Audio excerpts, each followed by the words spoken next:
A nova fase do Homem-Aranha dentro da Marvel trouxe uma versão mais jovem, mais conectada com os Vingadores e com um estilo bem diferente do que a gente estava acostumado. Os filmes fizeram sucesso, conquistaram o público e entregaram momentos incríveis, principalmente o último. Mas quando você começa a olhar com mais atenção, aparecem vários erros, furos e decisões que simplesmente não fazem sentido dentro da própria história. E alguns deles são difíceis de ignorar.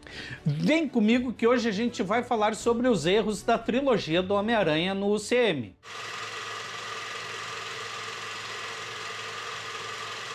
E aí, gurizada medonha, sejam bem-vindos ao Geração Cinema, eu sou o Félix, e hoje nós vamos falar sobre os erros da trilogia do Homem-Aranha no UCM. E cara, pode até doer um pouco pra quem gosta desses filmes, mas tem coisa aqui que não dá pra passar pano. Bueno, vamos começar lá em Homem-Aranha de Volta ao Lar, onde o filme já abre com um erro de cronologia que até hoje gera discussão. Logo no início aparece aquele 8 anos depois, em relação aos eventos dos Vingadores em Nova York. Só que quando você tenta encaixar isso dentro da linha do tempo do UCM, não bate, simplesmente não fecha com os outros filmes. E isso é bizarro porque não é um detalhe escondido, é informação jogada na tela. E aí você já percebe que a organização da cronologia ali não estava tão redonda quanto parecia. E ainda nesse filme tem aquele detalhe do Abutre construindo toda a operação dele com tecnologia alienígena, vendendo armas super avançadas no mercado negro. E ninguém percebe. Sério mesmo que nenhuma agência, nenhum herói, ninguém notou isso acontecendo por tanto tempo? Num universo onde existe vigilância global,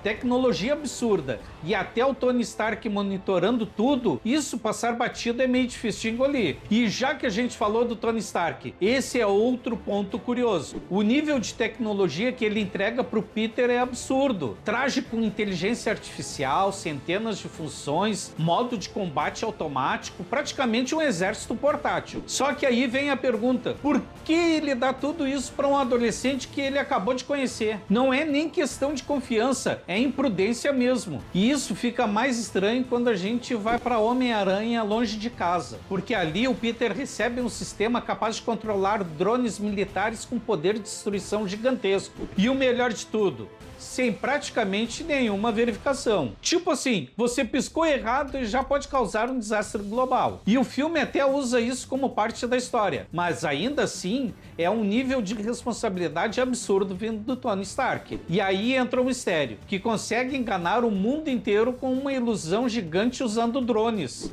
E aí você pensa, beleza, é uma boa ideia. Mas como ninguém descobre isso? Nenhuma agência, nenhum herói, nenhuma inteligência do mundo percebe que aquilo tudo é uma farsa tecnológica? Num universo com tanta tecnologia avançada, isso deveria ser detectado muito mais rápido. E aí chegamos em Homem-Aranha Sem Volta para Casa, que é incrível e emocionante. Mas também tem seus problemas, porque tudo começa com o Doutor Estranho fazendo um feitiço extremamente perigoso, por um motivo muito simples. O Peter basicamente pede para ele fazer o mundo esquecer a identidade dele, e o Doutor Estranho aceita sem pensar muito. Cara, não era mais fácil o Peter pedir pro Doutor Estranho fazer o mundo esquecer tudo que foi dito pelo Mistério? Mas que porra! Isso sem falar que não é qualquer magia.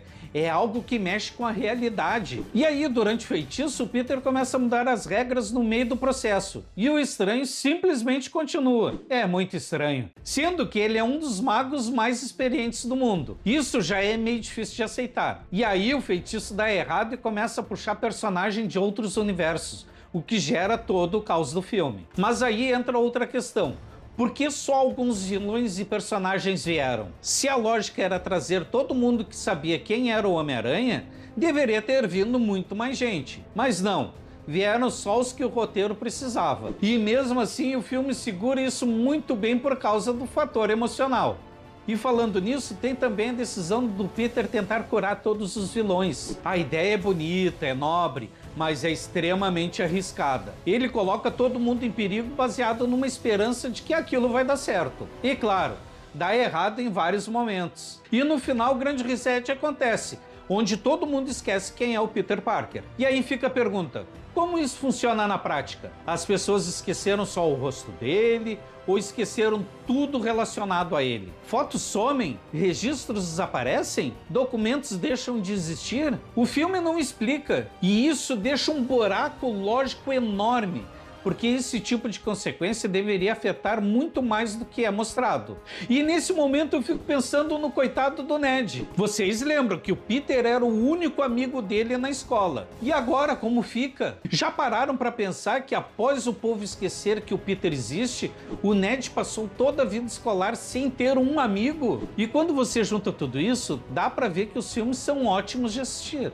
Mas quando você para analisar com mais calma, tem muita decisão ali que foi feita mais pela emoção do que pela própria lógica. E já que vocês me aguentaram até aqui, se vocês clicarem aqui ou se clicarem nesse aqui, vocês vão curtir outros vídeos do canal. Me dá essa moral e fica um pouco mais comigo. Então eu vou encerrando por aqui e a gente se vê no próximo vídeo. Valeu, fui!